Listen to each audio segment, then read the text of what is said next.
Registry Matters is an independent production. The opinions and ideas here are that of the host and do not reflect the opinions of any other organization. If you have problems with these thoughts, FYP. Recording live from FYP Studios East and West, transmitting across the internet. This is episode 288 of Registry Matters. And I would say, how are you this evening? But it's not evening, Larry. It is a Sunday afternoon because you had schedule conflicts and made life challenging. But really, Sunday would be really fine in total. Make sure you go over and like and subscribe on YouTube and leave 5-star reviews if you have that option and all that stuff. If you're new to the show, you can not only find us on YouTube, but you can download the show as a podcast and listen in your favorite podcast app. And that'll show up on Tuesday in your feed. If you're a patron, you'll get it as soon as I finish editing it and all of that. So, with all of that in place, Larry, what are we going to do this afternoon? We're going to do a little bit of this and that. Fantastic. Let's get going. So we have a guest from the great peach state of Georgia. I think he's been with us on previous episodes. And he has. And we have, he's from the NARSL affiliate, Restore Georgia, and he's going to talk about a client of theirs that is interested in international travel. He was once himself on the PFR registry in Georgia and was removed. But he does appear on another state's website. But not That's a does not. He does not. Oh, no, he does. Never mind. Never mind. You keep reading. I'll stop editing on the fly. Keep reading. Well, the guest does not appear. We're talking about the client of Restore Georgia. Correct. So I'll clarify that. But you'll be driving the bus on that. And then we have a question from one of our supporters dealing with interstate compact issues. And the main event will be a Supreme Court decision from North Carolina, the North Carolina Supreme Court. And we were going to talk about don't talk to the police, but I don't see that in there. So I suppose we're going to put that off to another episode. I don't think there's enough time. All right. All right. Well, then joining us is going to be Brandon from Restore Georgia. It's been here before at least once. Do you remember? Is it once, twice, 10 times? I think it's been twice, but thank you for having me again. So, give us a rundown. What's going on? All right. So here at Restore Georgia, we get emails all the time from our constituents, people with questions. So we recently had someone who asked us via email about international travel and how international megas law applied to this person. The person was convicted in a different state some years ago, moved to Georgia, and then a couple of years ago, he successfully came off the PFR registry in Georgia, but he still shows on like the other state's website. So like a prime example is if the person was convicted in Florida, moved up here, and still shows on their website, but has no duty, no obligation to register or check in with Florida. So the person does have a passport and without the IML marking, but I was afraid what could happen if he didn't notify anyone of their pending international travel, which is a good question. You know, well, if they want to, it doesn't stop you from traveling. If this person wants to travel internationally, go spend time, see the world, you know, so what could happen if they don't report their travel? So so that's pretty much where we're at. And so when they emailed you, what did you go do first then? First I decided to take a look at what IML stated in public law. It's public law 114-119. So which defines defines what's required, who's required to notify, and how the various information is transmitted to the various agencies. And so the PFR, in theory, the PFR would notify their local PFR office. The local PFR office would then notify the U.S. Marshals Service, who would then pass the information on to the DHS Angel Watch Center. So the Angel Watch Center is the organization that certifies the individual as a covered PFR, and then they would notify the Department of State if that person needed a marking on their passport. So the U.S. Marshals Service also then transmits the notifications to the destination country via Interpol notices. And so, as you've already said, the person is not on the registry in Georgia. So what happens if you're not required to register in your local jurisdiction where you reside or work? And what if you were, and in this person's case, they were removed from the registry. So who do they go register? Who do they go announce this travel with? Exactly. It's who do they go to, because they're not required to register locally. So us as an organization, we have contacts in our state or county PFR offices, with the county or state officials too. We can, I say, hey, I've got this client who I could ask this question about. So my first email was to someone who worked in the local PFR office, and and I knew this person had been there a couple of years, so we have a good working relationship. So, and this person was a longtime staffer, not a law enforcement officer. So, and I thought that was Why? important. Why is that important to you? So law enforcement officers, I find in the counties, they rotate jobs after like a couple of years. They'll say let's say they work on the PFR office for like 2 years, then they're gone. You're not going to get consistency, but some of these, they keep staffers on for years upon years, and that's all they do. So they know the laws in it better than some of the law enforcement officers that work in that office. All right. Larry, let me ask you a quick question. So why wouldn't you go ahead and call the Office of the Federal Duty to Register for International Travel or something like that and tell them that you're going overseas?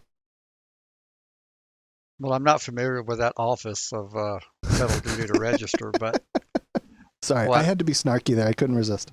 my general philosophy, and for those detractors out there, this is my personal philosophy, is that you don't want to call attention to yourself.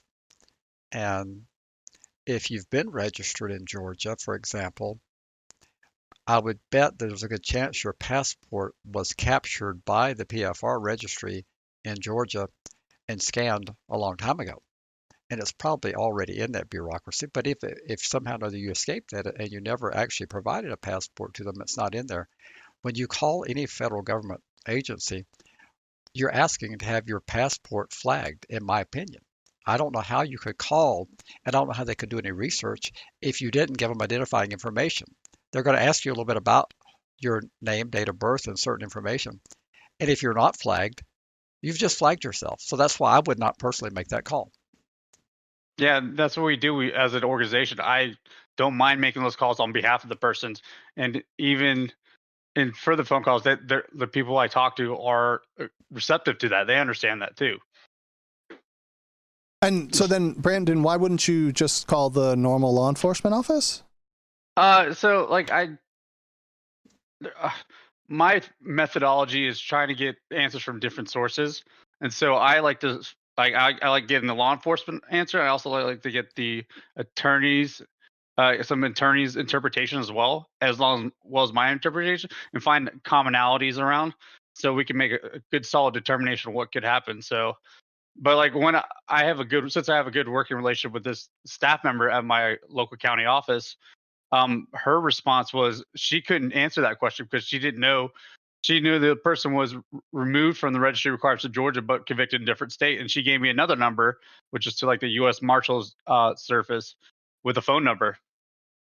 Can you do me a favor? Can you cover that one again and slow down and say it again of what the answer was? Okay, the answer that was provided to me was, I cannot answer that question since this person was removed from registry requirements in Georgia, but was convicted in another state. I would have this individual call the number below for more information, in which they provided me a number to the U.S. Marshal Service National Sex Offender Targeting Center.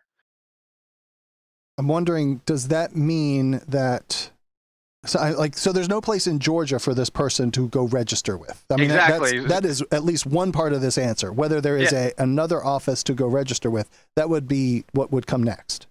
That is correct.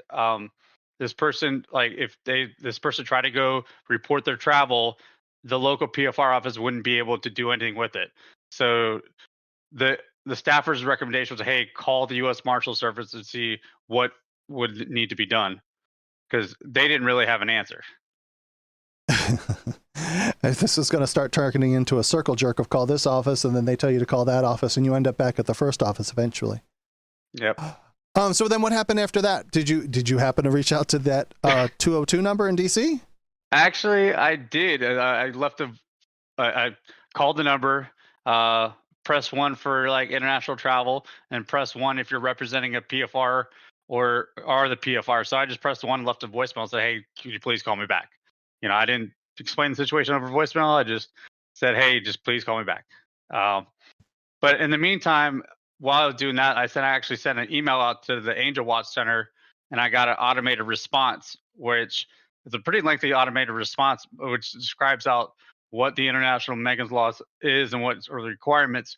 And one of the things that stood out to me says, quote, additionally, per International Megan's Law, individuals who have been convicted of a covered sexual offense against a minor and are required to register as a sex offender in any U.S. jurisdiction are subject to the passport marking provision.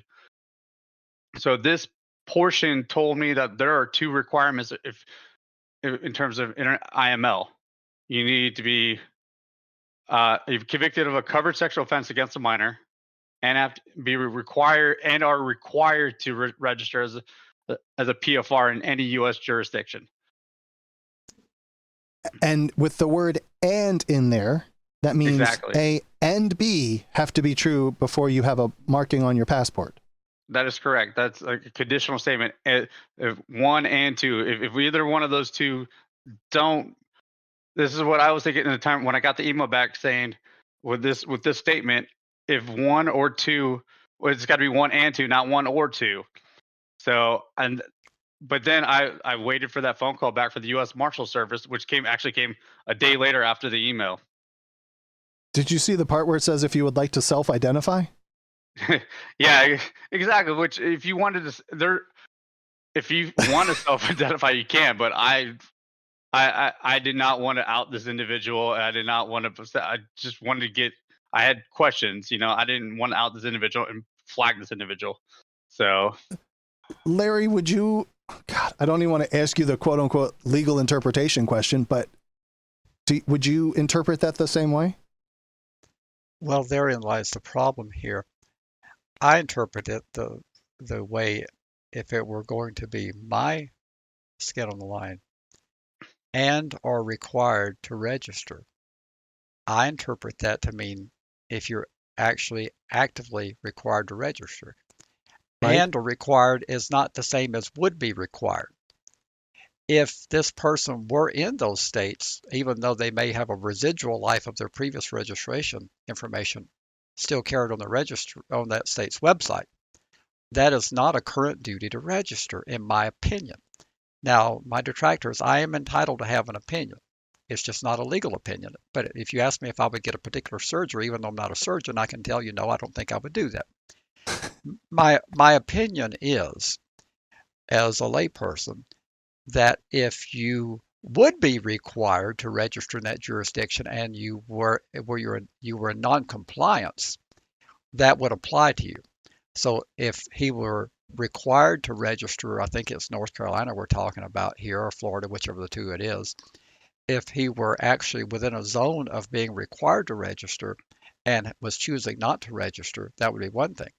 But since this person has left Florida or North Carolina, they don't have a duty to register, although they're carried on the website. Now, the U.S. Supreme Court hasn't addressed this issue. They would be the final person that would the final authority. But I don't think this question will ever reach the Supreme Court because the practicality of the way it's being enforced now is consistent with what our guest has said.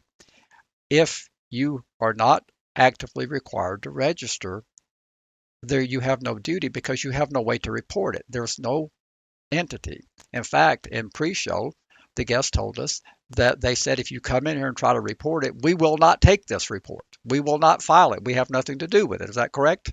That is correct, sir. The staffer in my local county said, I can't do anything with this information. I can't submit it because you're not actively registered in the local jurisdiction.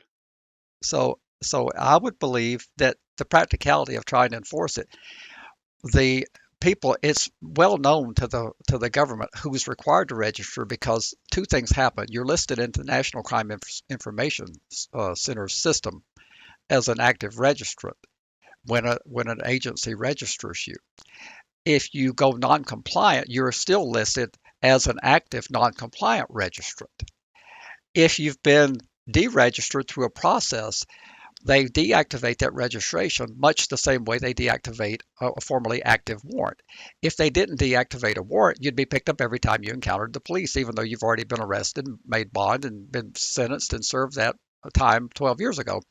So they do the same thing with a former registration. My opinion is, based on everything I can gather from dealing with law enforcement in my state and in my capital and in other states, is that once you're deregistered from their system, if you go through a process of being, whether it's timing out or whether you've been released by court order, they deactivate that registration. You're no longer in that zone of what the law describes. Now, a lot of people worry about the website. They said, well, I'm still on the Florida website. Well, you're not registered in Florida. Larry, you're so stupid. I'm on the website. You're not registered in Florida. And we go round and round and round. So if you want to believe you're registered in Florida when you're listed on a website, you can choose to believe that. And you can choose to have an imaginary fear, but you're not registered. You're listed on a website. God, the hate mail's going to come first of the year. It's already starting in chat, Larry. But I'm on the website, someone says. It's already started. So if I could just be smart enough to understand that the website is the same as the registry, but it isn't.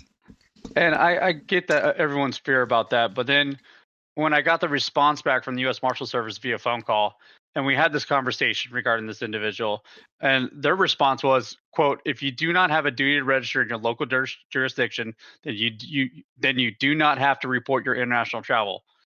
And if you do not have a duty to register where you reside, then IML does not apply to you. That is consistent with what the three administrations have interpreted, because practically it's not practical. The law may be written in such a way, and I won't argue that. It may be written in such a way that you can interpret it. It applies if you've ever had a conviction. But the practicality is you can't really enforce it that way. So they're choosing right now, under three successive administrations from Obama through Trump through Biden, to enforce it to people who are actively currently required to register, not theoretical people who might have a duty to register. Yep. And I mean, we even went over case in terms of people being left out on the state website in Florida. And that's what this staffer at the U.S. Marshal Service said. He said they do not have to register if they don't actually live there or actively have to register in Florida, that they don't have to report their local travel. Their international travel. Now, maybe we should get this straight. I got say this again. So they don't run the state websites when they're deciding whose passports to mark. Are you telling me that they don't pay any attention? The marshal himself, one of the marshals, told you that they don't pay any attention to the website. Basically, they want the active registered. They want to know where you're actively registered at, not where if you have residual stuff. Well, but that's what I'm trying to illuminate here. They don't use the website to determine active registration status, according to the marshal. And I've been saying that for how long on this podcast, Andy? How long? 288, so. And we did take a little bit of an extended break this year instead of other years. So they're using NCIC like everyone else does. Yes, that is the logical place to go, because you're either in compliance or you're non-compliant. But when an agency registers you, they put it in the NCIC. It's in one of the many person files. I think there's like 15, 16, 17 different person files for active supervised offenders, warrants, gun permits, on and on and on. They put you in one of those files. And when you're no longer actively registered, you go into an inactive status if they've done things correctly. And you're no longer a registered person. Folks, try to get over it. A website is not active registration. It's a humiliation. It's an unfortunate thing. I wish we could do something about it, but it doesn't come close to being actively registered.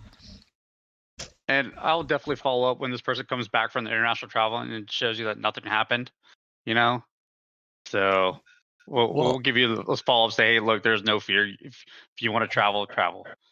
Well, now, we don't. Totally, I can add something to that, and there's even somebody here in chat that probably would attest to this, that you'll have more problem coming back to our shores than you will going there. I think he had one problem going somewhere, but generally speaking, from the people that I've heard that did international travel, they had more problems coming home than they did going to where they were going. I've heard that as well. And so, I mean, and if you're confident in what you know and all the laws that apply to you or don't apply to you, you can definitely navigate those troubles on the way back. What were you going to say, Larry? I was going to say, we don't know that nothing's going to happen because my fear would be that this person's passport has previously been entered as a part of the registration process. And I think J. Edgar Hoover taught the FBI a long time ago that they don't destroy any information that they have. So if it Sure. was entered into the NCIC, scanned into a law enforcement database, this person may already be flagged. But what I'm saying is that is a separate issue. We can't undo what you've provided to law enforcement while you're registering. We can't change that because you're not going to get it back from them.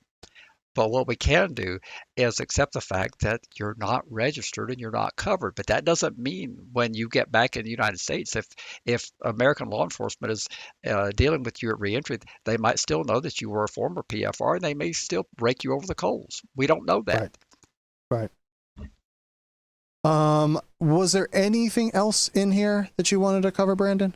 No, sir, that is it. Thank you for having me. I appreciate you doing all that legwork. That's fantastic. It's really funny to have a whole bunch of people saying that they experienced this, they experienced that, but you actually kind of went to the mat and got the details that says if you have a minor related crime and a current duty to register in a work, school, or living situation, then you have to deal with this. But like if you don't have both, then it doesn't apply to you. And that's really fantastic, and I appreciate that information. Thank you, sir.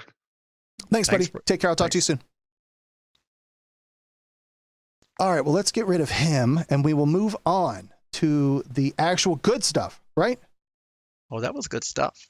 That was really good stuff. I appreciate him doing all of that. That's fantastic. Let's move over to a question that came in, and it says, thank you. Let's see. And it just says sincerely in solidarity. I don't remember who this is, Larry. You put this in there. I don't know. I don't have a name to reference is what I was looking for. You have one? He didn't want to be referenced. Okay. So we'll just call this person John.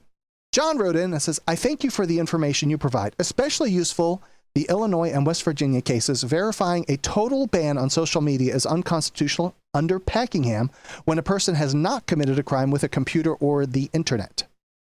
I get questions all the time and comments where people believe they can just leave the state, interstate compact agreements, and that the harsh laws in Indiana cannot be imposed on those who leave. They believe that once they leave Indiana, that the state they are going to cannot and or will not enforce Indiana's requirements that the registrant be subjected to more stringent requirements between the state they are moving to or Indiana's laws. Can you clarify these types of clauses and explain them better? In other words, Indiana parole requires that the registrant comply with Indiana's laws in the receiving state if Indiana's are harsher than that state's law, or if they are harsher. Is this accurate? Legal? Enforceable? I know you recently clarified federal stuff in the October-November 2023 issue and stated, if you relocate to a state that has more lenient requirements, that state's requirements will be applied. But I don't think this is correct for someone on supervision. Can you better explain this? This certainly came in from the Narsal Digest feed kind of stuff. Yes, this is one of a prison jailhouse lawyers, and he writes regularly. And this is very nuanced, and we've been dealing with this for years, and you even still profess it's confusing. It is. It drives me crazy. Okay, well, I'll try again to make it as simple as possible. Registration, generally, with one or two exceptions, is solely in the hands of the state you're living in. Totally disconnect registration from any of your supervisory requirements. Registration is going to be dictated by the state or jurisdiction that you're living in. If you go from Vermont and you go to Florida, you can't say to Florida's law enforcement that I only had a 10-year annual paper report that I had to mail in. That's all I had to do, because that is not binding in Florida. Florida will take over as the regulatory arm of the registration requirement. And whatever Florida tells you to do, that's what you will do in terms of registration. If you want to be subject to Vermont's, you stay in Vermont. And to me, that's so easy because it's like your vehicle, your personal vehicle. If you take your vehicle from A wide open state that doesn't do emissions inspections, and you take it to New Jersey, where they're tightly compacted like sardines in that state, and they're very conscientious about air quality. You can't say that I only had this requirement in Arizona. So that one should be easy to understand. The regulatory scheme will be whatever the state has. So far, so good, right? Totally. Then you get into the punishment scheme. When you're sentenced for the commission of a crime, you're being punished. And I use this over and over again. Wouldn't it be a great country if you could extinguish your punishment by moving from one state to another? Wouldn't there be an awful lot of interstate movement if you could do that? Yeah, you could state shop who has the easiest time to get off. So it would be a fantastic system if you could do that. So if you just apply a little bit of logic and say, now Alabama imposed a 25-year supervision period on me. Now I can go to Vermont because I don't think anybody ever gets more than 10 years of supervision in Vermont. Therefore, I'm going to be off in 10 years. That would be such a fantastic system that Vermont would be overrun with criminals. Because who wouldn't want to get out from under supervision? I keep struggling with that word. Who wouldn't want to be out from under supervision faster? So when you apply logic to it, then you realize that that's illogical. The punishment is being transferred to the state, whether or not they would have imposed it. It's being transferred to the state through a process that's called interstate compact, which is in essence a treaty between the states. And the state that is taking over your supervision has agreed when they signed that treaty that they will honor the terms of that punishment that was imposed by the state that imposed it. And that includes all of the punishment. That means if that state says, we want you to do X, and it wouldn't have been a condition in Vermont, it goes with you to Vermont. And your term of supervision follows you. Special conditions follow you to Vermont. So your punishment will be like Indiana parole conditions. If a person thinks they're going to escape Indiana parole conditions by going and leaving Indiana, they're just flat wrong. Their parole conditions from Indiana will follow them to wherever they go. Now, how religiously and zealously a state enforces conditions that they might see as less than appropriate, that's another question for another episode. But technically, those conditions go with you. So you will not gain any advantage by going state shopping. You might even gain disadvantages because the receiving state can impose additional conditions as long as they're not inconsistent with what they would impose had you been convicted there. Now, that doesn't mean that they can lengthen your punishment. If you come there with 5 years and they would have given you 20, they can't make it 20. It's still 5 years. But if you come to them and you didn't have a curfew, and they typically put curfews on PFRs, they can do that because that's a special condition consistent with how they would supervise an offender who was convicted there. You may end up making yourself even worse off by moving. Now that would be funny when you do that. Can you agree with that? We need to have a conversation about what you and I define as funny. I don't see why you couldn't admit at least that would be funny. If you go state shopping and you make your life worse, that's not funny. What would you classify it in your vocabulary? I don't think that's funny if you make your situation, not for the person that's living it anyway. It might be funny for everyone else. So hopefully that long diatribe helps clarify it. I'm going to actually answer this in the legal corner for NARSOL. I like the question. We have some variation of it all the time. But if you can disconnect registration from the actual sentence, it will be a lot simpler for you. And then when you apply the logic of, wouldn't it be a great country if you could extinguish your conditions and your punishment by moving to another state? Wouldn't we have a lot of U-Haul traffic if that were the norm? You just can't do that. Can you also say to extend it to accept that your supervision stuff is going to be different than your registration stuff? Those are two very distinct situations. Absolutely. People tend to combine them. because when they're in court, part of what's pronounced is that you will comply with PFR registration because they have a duty under Padilla versus Kentucky to apprise you of those collateral consequences. And they associate that with the sentence because it's in their probation order most of the time about the duty to register and comply and keep current. But it's not an actual part of your sentence. It just isn't, except in screw-up cases where they actually put it in. I've gotten arrogant a couple of times and told people, well, it wasn't a part of your sentence. And I've been shown a JNS where it was a part of the sentence, Okay. where they actually put in the specific period. They shouldn't have done it. They did it. And if you can show me one of those, then I'll magically flip on you. And I say, well, great. You've got a contract that you've made with the state. If they specified a particular term, a representative of that state, being the district attorney, duly authorized to make deals on behalf of the state, has made an agreement with you, and your plea was contingent upon that agreement.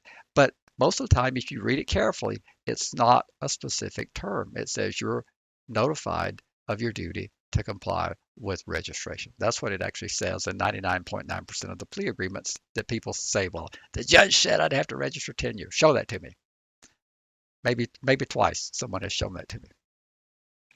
I gotcha. All right, here we go again with interstate transfer stuff. We should like keep a hit counter of how many times we have covered ICOTS. Okay, ready to move on from there then? Yeah, let's do it. What have you got here? Well, I added this one just today, so you're not privy to this one yet. But this one was on the YouTube channel. It says, I got to turn on my angry voice. Here's the problem with getting off the registry that everybody wants to do. In 40 of the states, if you move to that state, even after getting off the registry, you will have to register with them. As the law states. If you have ever been convicted of, you have to register in that state. And like my home state of Wisconsin, my residency restrictions are written as if you have ever been convicted of. So even after I deregister, I can't go to parks, libraries, even the movie theater is listed. So really, getting off the registry is no relief. Abolish the registry. I certainly agree with the last abolish the registry part. I wish we could do that. But I disagree with most everything else because getting off the registry certainly would improve your quality of life, even in Wisconsin, because you're no longer within a zone of prosecution. You're no longer having to make disclosures. It's a passive thing. It's a passive part of your life, have been formally registered. I think he's right about the things about the way the statutes are constructed there. If you've ever been convicted, you may still have these disabilities following you. But honestly, how often are they enforced? Who do you know that's actually been prosecuted who's been removed from the registry? It probably has happened, but it's not very frequent. But I agree with getting off the registry. I disagree with him rather about getting off the registry. There's no benefit. I'm hoping that the $100 annual fee would no longer be assessed if you were able to be removed from Wisconsin's registry, if there is a process that lets people off there. I agree that when you move to other states, you may be within a zone of registration again. But as I have said many times, you may move to another state and go the rest of your life and never have a problem unless you incessantly call the PFR office. You may technically have the duty. And I'm not advising anybody to take any particular course of action. But the reality is, whether I give you advice or not, if you go to another state and you've been dutifully removed from registration, I challenge this audience, as well as any other audience, to show me an instance where a person who has been validly removed by a process, or they've simply been terminated by the passage of time, which happens in some states. Show me a person who's been terminated from registration, who has moved to another state, and has been prosecuted for failure to register. I am not aware of it. I'm connected with the national defense lawyers, the state defense lawyers, and I'm not aware of that. In fact, we have seen evidence to the contrary. We've done episodes of people who have relocated, who have been deregistered, not that far in the past, where they were just simply told that you actually do have a duty here. We have no evidence to justify that paranoia. although it's reasonable. The law may say that, but it's just not done. So is it safe to say that if you are in your state and you deregister, like that would be the end of it unless they change it? But for at least for that time window, you are safe? Is that at least fair to say up to the start of this? Well, I would say you're as safe as you can be. Now, the residuals of any private websites may still exist, and but you're not within a zone of prosecution. And that's the big one, because the penalties in most of the states, this counts as a habitual offense. So therefore, you may have a prior felony or two, and you may be looking at lifetime for failure to register. And I don't know why anyone can sit there and keep a straight face and tell me that when they're facing prison for failure to register, no longer having that threat facing them is not an improvement in their life. I must be more retarded than I ever realized that I am, because I can't see how you can keep a straight face and say that no benefits derived from being deregistered. And so in my case of being off of the registry in Georgia, I'm done with that. Were I to relocate to somewhere else, and they have that on their books of saying that if you have ever been convicted of, that's not the same. I think the way Georgia has it worded, I believe they say if you are required to register somewhere else, as opposed to this other language that this person is writing about, if you have been convicted of. Well, that statement would still be true for me. So if I go to one of those states, I would then have to go to the PFR office and declare myself. You would have that decision to make. I'm not saying you would Sure. I'm with you. If you went approximately 90 miles across to Alabama, they cover you if you've ever been registered, ever had a crime. I mean, if you've ever been registered, but if you ever had a crime. You remember the McGuire case? He had never been registered, even in Colorado, where he was convicted. But he went in and said, hey, I've got this conviction from 1986 or 1989, and I'm now living here. What do you people think? If they had found Mr. McGuire there, being that he had never registered, all they would have done was give him the notice to register, which they gave him at the PFR office when he showed up and said, please tell me if I have to register. Why do you want to impose the worst thing that can happen to yourself? If that's the worst that's going to happen, is they're going to tell you got to start registering. In my mind, the safest thing to do would be to wait and see if they ever tell you that you need to register. I mean, again, I realize I'm not playing with a full deck, but to me, I would rather wait until they find me. All right. Are you a first-time listener of Registry Matters? Well, then make us a part of your daily routine and subscribe today. Just search for Registry Matters through your favorite podcast app. Hit the subscribe button and you're off to the races. You can now enjoy hours of sarcasm and snark from Andy and Larry on a weekly basis.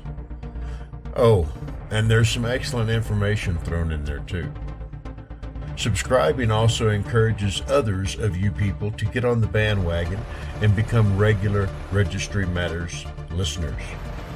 So what are you waiting for? Subscribe to Registry Matters right now. Help us keep fighting and continue to say FYP. And now, Larry, we're going to cover this North Carolina case. Why do you want to cover this case? Because I found it interesting because I read it 47 times just to make sure I had it all worked out, ironed out, and I could recite it basically. Okay, well, before you start, I think the name is pronounced Fritsche. Oh, I think that would just be Fritsche. This is just my opinion. I think it's a German name. I think it's Fritsche. But you That's can why I would pronounce think it it's just however you like. Man, okay, so to whom it may concern that your last name is Larry Fritsche or Fritsche, we apologize up front. We're doing the best we can with our single language of English guiding us here. All right. This is the state of North Carolina versus Larry Fritsche or Fritsche. Larry says Fritsche, so I'll go with what Larry says. That way he can be wrong and he directed me. We've spoken about it and you are having heart palpitations, Larry. since you found out about it. And what's this case about? Oh, this is the one you told me about from a particular individual that didn't know about it, but that individual knows everything. Yes, that is correct. It's a case that determines whether or not North Carolina must provide credit for time a PFR has been on another state's registry. A person is eligible to petition for removal after 10 years in North Carolina. The question before the court was, does the time in another state's registry count towards the 10-year requirement? And I take it from the decision that it was favorable to PFRs, and that's the reason why you're so giddy, like a little schoolgirl? No, I don't think I'm quite that giddy, but no, it was not favorable to PFRs. All right, well then, okay, well, so then that begs the question, Larry, if we lost, if it wasn't in our favor, why are you so giddy? Well, I'm a little bit happy to start the year because I'm in recognition that this is a strict textual interpretation, and a large number of our supporters believe that textualism, and they believe that judges should not legislate from the bench. This is a classic example of textualism and no legislating from the bench. So our audience should just be totally enamored by this decision. Then will you allow me to read directly from the text and not do any interpretation and make my own legal opinion? Certainly. All right, so from page 1, in this case, we determine whether NCGS, so that's North Carolina, what general statute? Yes. Oh, sweet. God, I guessed. 14-208.12a permits removal of a registered offender from the North Carolina PFR registry 10 years after he initially registers in another state. The Court of Appeals has previously held that Section 14-208.12a only permits removal of a PFR from the North Carolina registry 10 years after he initially registers in North Carolina. Is this the first time that this issue has ever been litigated in North Carolina? No, it's not. The North Carolina Court of Appeals answered this question back in 2011 in the case of N. Re. Borden. And for the gurus out there, I can give you a citation for that. It's 718 Southeastern 2nd at 683. And the Court of Appeals held that the time registered in another state does not count toward that 10 years. I'm going to set this up. On 17 November 2000, defendant Fritsche pled guilty to sexual exploitation of a child in Colorado, pursuant to Colorado Revision Statute 18-6-403 from 1999. The trial court suspended his sentence and placed him on probation. He subsequently violated the terms of his probation, and the trial court revoked the probation and activated his sentence. Fritsche served 8 years in prison in Colorado. Upon his release, Fritsche registered in Colorado on the 26th of August 2008. Then, in February 2020, Fritsche moved from Colorado to Florida. Bad move, where he registered with the Florida Registry Office.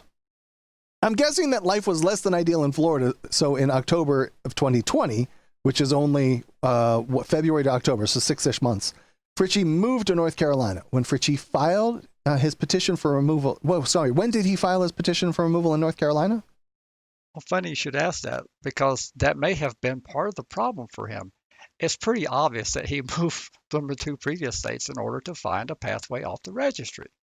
Nothing wrong with that just yet. But according to the court, on 28 October 2020, Fritsche petitioned the trial court of North Carolina under 14-208 12.b, requesting a judicial determination as to whether he must register in North Carolina. On 9th of April 2021, the trial court issued an order requiring that Fritsche register in North Carolina. He did so. Now listen to this. He did so on 12th of April 2021.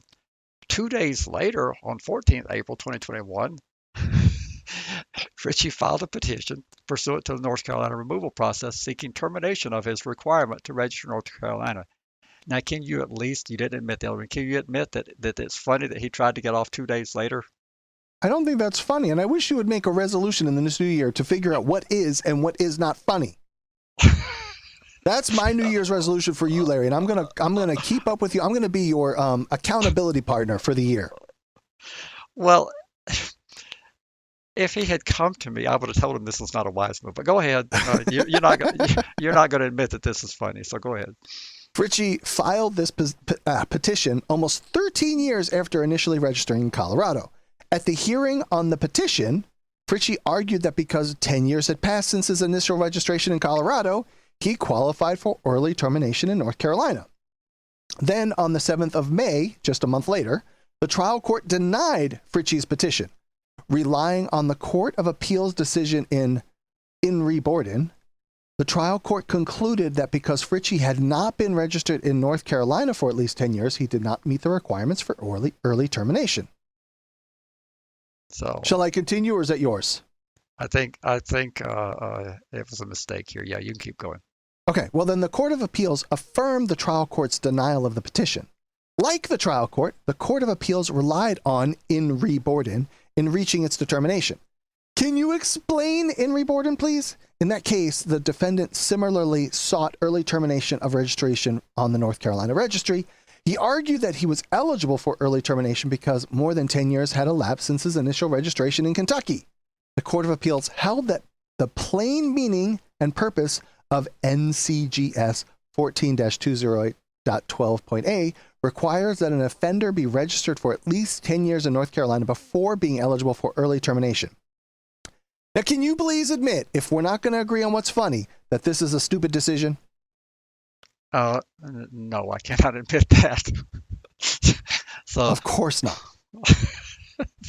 This is a decision that is very defensible from a textual point of view. According to the court, quote, we must determine whether the trial court erroneously interpreted the language of the relevant statute. Conclusions of law, such as issues of statutory interpretation, are reviewed de novo, which means a brand new review. And as you know, the term de novo means that there's no deference to the lower court's decision. And this is a defensible position. I don't like it, but no, I can't admit it's stupid. And you're starting off the new year the same way as always. You can justify the most ridiculous things. Well, this finding is not ridiculous at all, just because you may not agree with it. It's a well-reasoned, and it's very logical. The court stated, when the language of a statute is clear and without ambiguity, it is the duty of this court to give effect to the plain meaning of the statute, and judicial construction of legislative intent is not required. However, when the language of the statute is ambiguous, this court will determine the purpose of the statute and the intent of the legislature in its enactment. They did say that, and a PFR who commits certain reportable offenses as defined in North Carolina General Statutes 14-208-6B is required to maintain registration with the sheriff of the county where the person resides. And I omitted the citation for the remainder of it. The registration requirement generally lasts for a period of 30 years following the date of initial county registration, and that's also in the statute. Section 14-208-12A provides an exception to the 30-year registration requirement and allows an offender to petition for early termination of registration 10 years after the date of initial county registration. He had not been registered in North Carolina but a matter of days before he sought removal. Can you admit that days is not 10 years? I mean, 2 days sounds like 10 years. They both start with T's. We could interpret those to be the same, couldn't we? No, so you can't admit that 2 days is not 10 years. Tell me about, how does the 13 years not count for anything from Colorado? Well, so now you're falling back on what he had done previously in the Colorado. But the North Carolina legislature chose not to provide credit for those 13 years. That's their prerogative. You do not want judges legislating from the bench, do you? Sometimes. I'll admit it. Okay. Then the court stated on page 5, the precise question we must answer is whether the word county in the relevant statute refers to a county of any state or only the one in North Carolina. That is the operative question. And the court stated because the definitions under Article 27A refer specifically to counties in North Carolina, initial county registration in Section 14-208.12a must mean the first registration compiled by a sheriff in a county in the state of North Carolina. Moreover, they said the purpose of Article 27A aligns with this interpretation, initial county registration. Well, this is a very depressing, as usual, but our first episode of the year, because you are Mr. Doom and Gloom. I have not changed your Doom and Gloom picture since whenever, because that is just who you are. You are Dr. Doom. Well, I'm sorry to hear that. But the court went on to say it is an offender's registration in North Carolina, not in other jurisdictions, that protects North Carolina citizens. And then they cite back to Henry Borden. And the citation doesn't need to be given. But they're quoting from Henry Borden, allowing registered PFRs to be removed from the PFR registry without being on the registry at least 10 years in North Carolina contradicts the intent of the statutes to protect the public, maintain public safety, and assist law enforcement agencies and the public in knowing the whereabouts of PFRs. That's the court saying that. I did find it interesting, though, that they stated interpreting initial county registration in section 14-20812A as requiring 10 years of registration in North Carolina is further supported by the General Assembly's silence since the Court of Appeals decided in Henry Borden in 2011. What's the relevance of legislative silence? Well, they might have made it a little more relevant than I would have, but it's somewhat relevant because it's telling us that for more than a decade, because the legislature, presumably, they're aware of important appellate decisions. And so they've had 11 years, and they know that over the past 12 years, actually, the General Assembly has made no attempt to amend or clarify that section in a manner contradictory to the Court of Appeals reading of the interpretation. So if this was so offensive, the PFR advocacy, they have a strong state organization in North Carolina. I mean, it is strong and beyond recognition, and the leadership they have, it's just great. They've had more than a decade to go to the legislature and say, look, we had this interpretation. It's inconsistent with you guys' attempt of what you intended to do. And why don't we just say, with a couple of word changes, we could fix this? The reason why they didn't do that is because there's no support for changing it. The legislature is happy with the Court of Appeals decision, and now it's been affirmed by the state Supreme Court. So this is the law of the land, not likely to change unless the legislature changes it. I see. Well, there you go. Anything else on that? Even any further thoughts on that before we would close things out? Well, I really feel bad about the decision because it would be nice if people got credit. In some states, they do get credit, but it's in the statutory scheme, or there has been an appellate ruling saying that credit must be applied. But no state wants you to come there to escape registration. The lesson I would take from this is, had this Mr. Fritsche come to me and a part of this case screening before he got turned over to the big guy, I would have told the big guy, here's where we're going to have problems. We've got an appellate decision. My job as the preparer of the case is to help the attorney, if I'm good at what I do, to spot potential minefields. And I would have known about Borden even if the attorney didn't know about it. I'm going to say, look, the case law is against us on this case. This has already been decided a decade ago, and we're going to have trouble getting this credit. But what I would have told Mr. Fritsche is that case law is not on your side. But what we're going to try to do is posture you so you'll be the most appealing individual that we can come up with. So we're going to get you well established in North Carolina. We're going to get you stable. Hopefully you can buy a home or buy some real estate and have at least a year or 2 years of steady employment behind you, paying taxes in this community and doing something productive with your life. And we're going to make you much more appealing. If we take this to court when you've been here 30 minutes, they're going to see right through it. And that would have not been very popular with Mr. Fritsche, and he would have gone down to the next law office that would have told him what he wanted to hear is, yeah, I can file the petition. We got a good shot at it. And what would be funny would be if the lawyer that did this case did not know about the appellate decision and took this man's money, if he didn't know that there was already case law against him. Can you admit that that would be funny? Sure. I'll go along with you.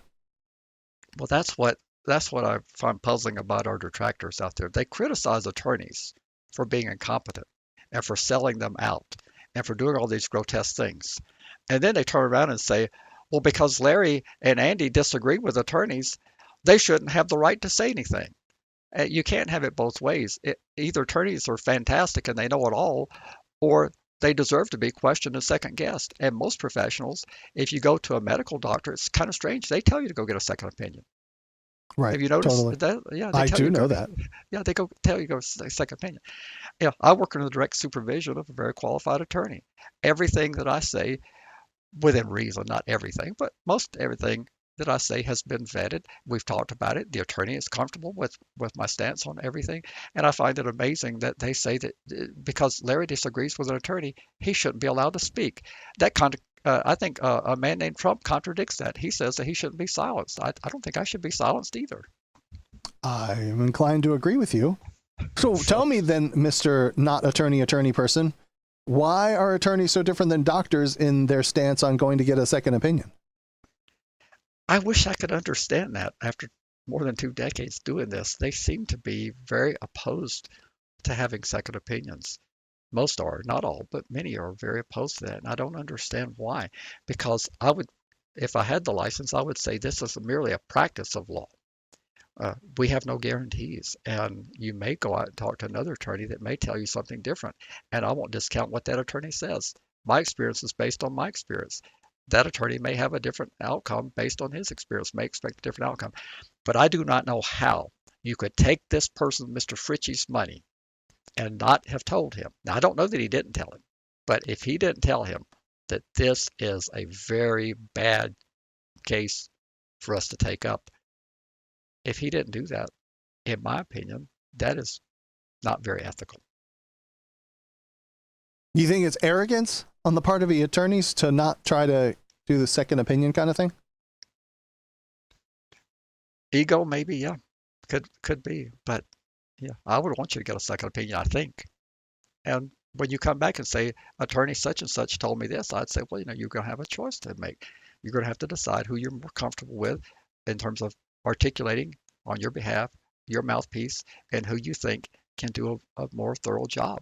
But I'm telling you, this case is not going to go well for you unless we can position you differently. And it's still going to be an uphill climb because the Court of Appeals is the mid-level review in North Carolina before it gets to the state Supreme Court. The state Supreme Court could have declined to review this case, and it would have been final long before now. So Mr. Fritsche got to spend a whole bunch of money taking it up to under discretionary review to the North Carolina Supreme Court, and he got the outcome that I would have told him at the very first interview that this is where this case is likely to end up. So then you experienced this when I was talking to you during my registry removal piece, that the attorney didn't like that I knew what I knew. I was challenging his, stepping around in his sandbox. Yes, he's the attorney, but I probably know more about registry removal stuff than he does. I don't understand it. I wish I could understand it. I don't understand. In a couple pieces with some people in chat, maybe it's because they don't want to lose the money. People hate turning away business. I would tend to give that a high probability. You got overhead to cover, and you're having a slow month, and a guy comes in and is ready to plop $5,000 to try to get up the register, maybe $10,000. Don't know what he charged him. Could be any number of things, but I think that would be a factor as well. You got a mortgage to meet. You got maybe an assistant to pay overhead for, and you haven't collected anything. And you know how people live month to month. Even if they have great incomes, they live month to month. I have another thought just from the medical side that most people, I don't even know, whatever people going to get treatment, if they have insurance, I'm thinking that when they go get the second opinion, that there would be some level of coverage of insurance. Whereas if you go talk to 2, 3, 5, 10 lawyers, you're going to pay them most likely for some, even if it's a reduced rate of some hour of their time to get counsel. So you're going to be out of pocket for a couple $100 an hour or something like that for each one that you go talk to. I never thought of it in that perspective. So there's a disincentive on you because you're going to be money out of pocket just to either have confirmed or now you've got to make a decision if they have different opinions on, do you believe the person that is giving you the good stuff or believe the person that's giving you the bad opinion? Well, I think it's human nature to want to hear what you want to hear. And it's tough to hear what you don't want to hear.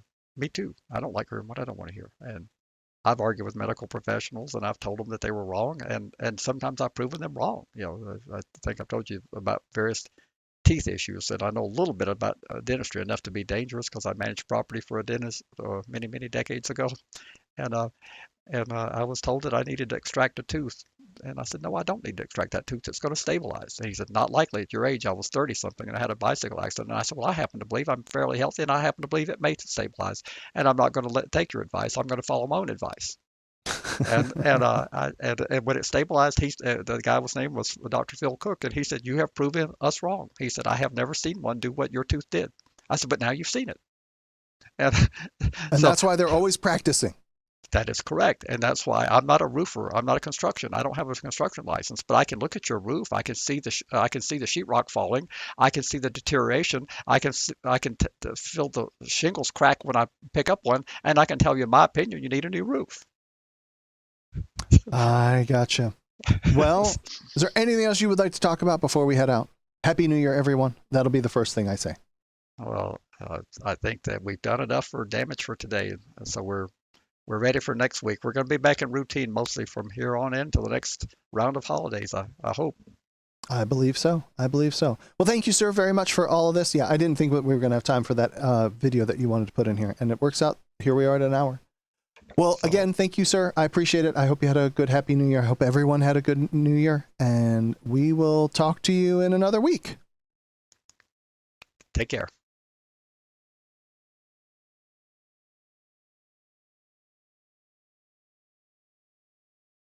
You've been listening to FYP.